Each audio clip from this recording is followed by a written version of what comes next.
Let's be honest for a moment. You're not lacking discipline because you don't care. You care a lot. That's actually the problem.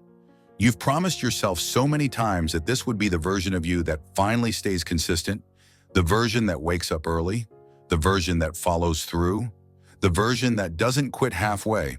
And every time discipline slips, it doesn't just feel like a missed habit, it feels like a personal failure. You start questioning yourself, your character, your future.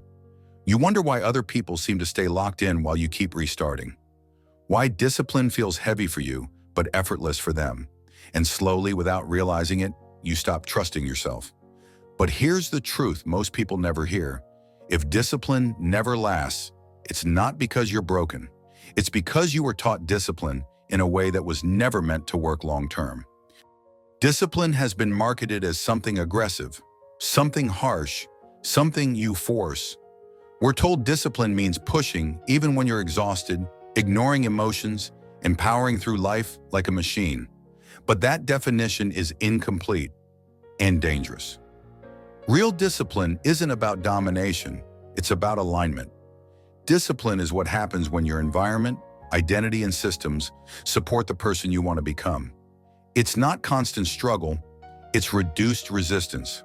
That's why some people seem disciplined without trying. It's not that they have more willpower, it's that their life is designed differently. And until you understand this, discipline will always feel temporary. Discipline usually begins with emotion, a surge of motivation, a moment of frustration, a breaking point.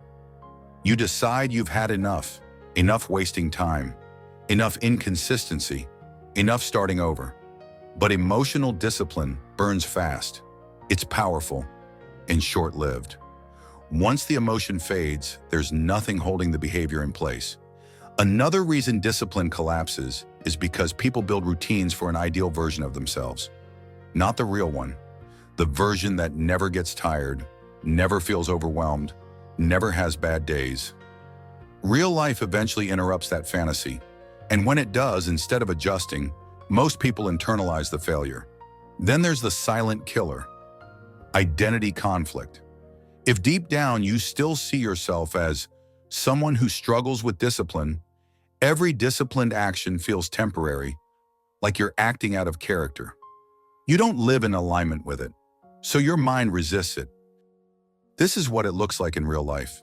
You rely on mood to decide when to act. You wait to feel ready. You negotiate with yourself every single day. That negotiation drains you more than the work itself. You miss one day and immediately feel behind. That pressure turns into avoidance. Avoidance turns into guilt, and guilt kills momentum. Over time, discipline becomes associated with shame instead of pride. So your brain starts protecting you from it. That's why you procrastinate even on things you want. Here's the shift that changes everything. Discipline that lasts is quiet. It doesn't rely on hype. It doesn't demand perfection. It doesn't collapse after one mistake. It's built into your life. Lasting discipline removes decision-making wherever possible. It assumes you will have bad days and prepares for them.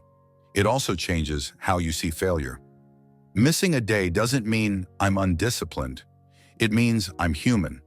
The real discipline is returning, not being flawless.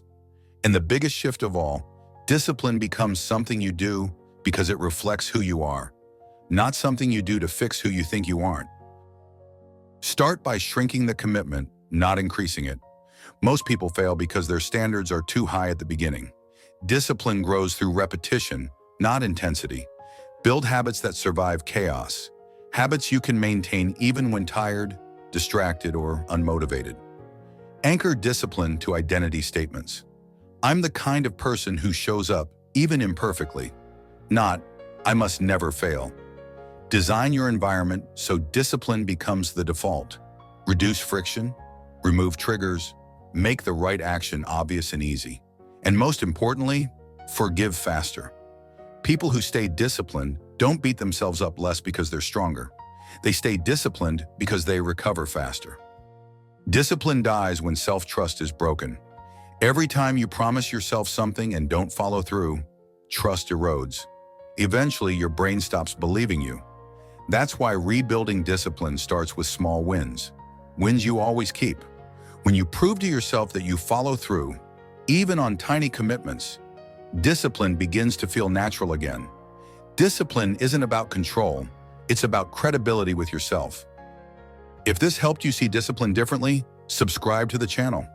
This space is for people who are done with fake motivation and ready for real growth, the kind that actually sticks.